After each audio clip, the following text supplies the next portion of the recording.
皆さんこんにちは。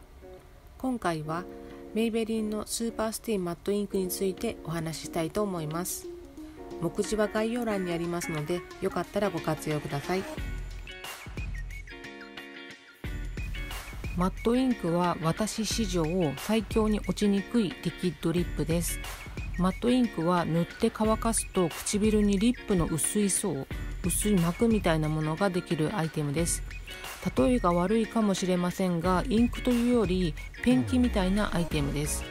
私は愛用して11色持っているのですが、このリップは賛否両論なんですね。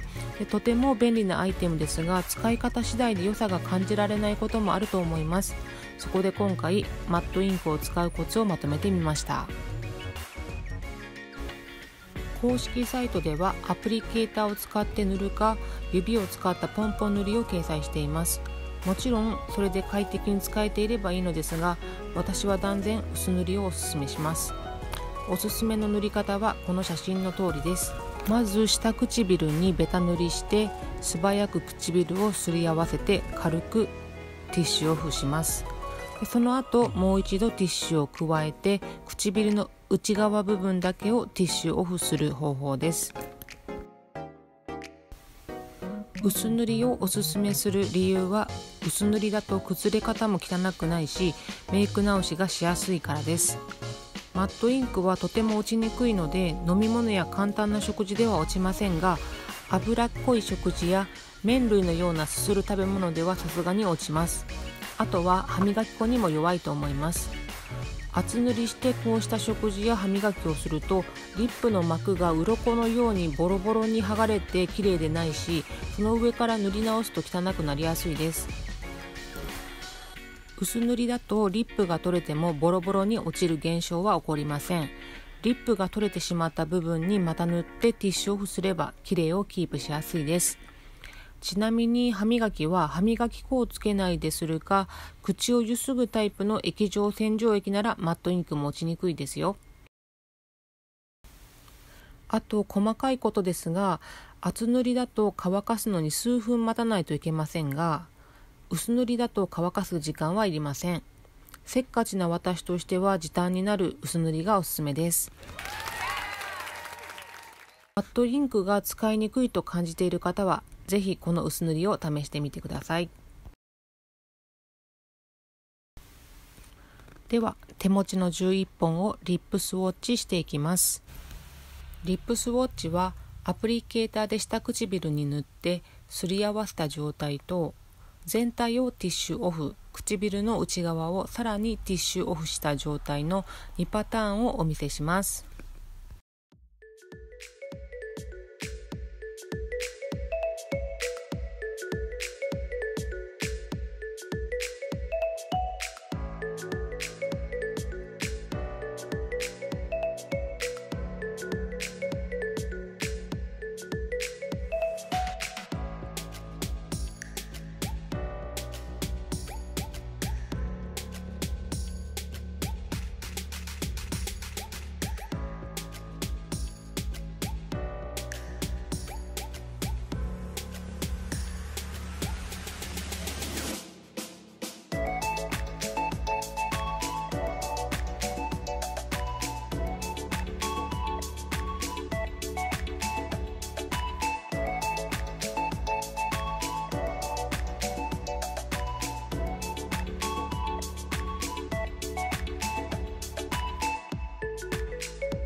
次は応用編です。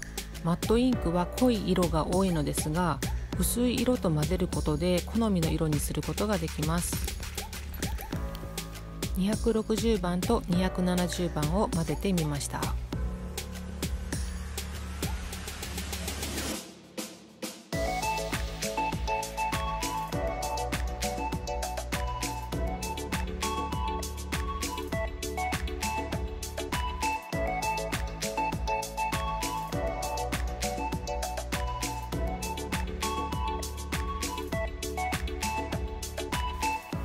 では色の比較をしていきます。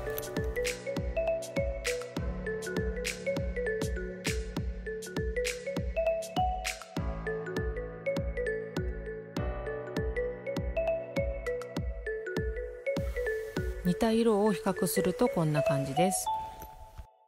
ベージュ系の色の比較です。ピンク系の色の比較です。ブラウン系の色の比較です。私は大好きなマットインクですが、おすすめできない方もいらっしゃいます。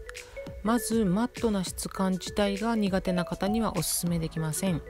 また薄膜を貼るタイプのマットリップなので、その質感が苦手な方にもおすすめできません。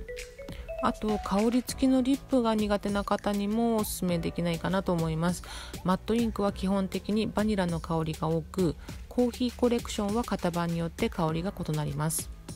あと優しいクレンジングを優先する方にもおすすめできません。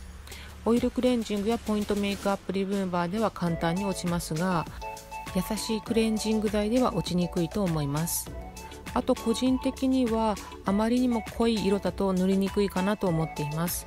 剥がれてしまった時に目立ちやすいし、離した時にリップと粘膜の色の違いが少し気になります。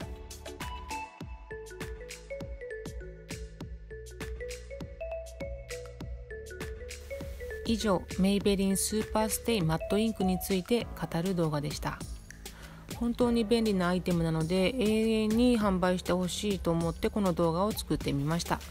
よかったらチャンネル登録や高評価をお願いいたします。ではではまた。バイバイ。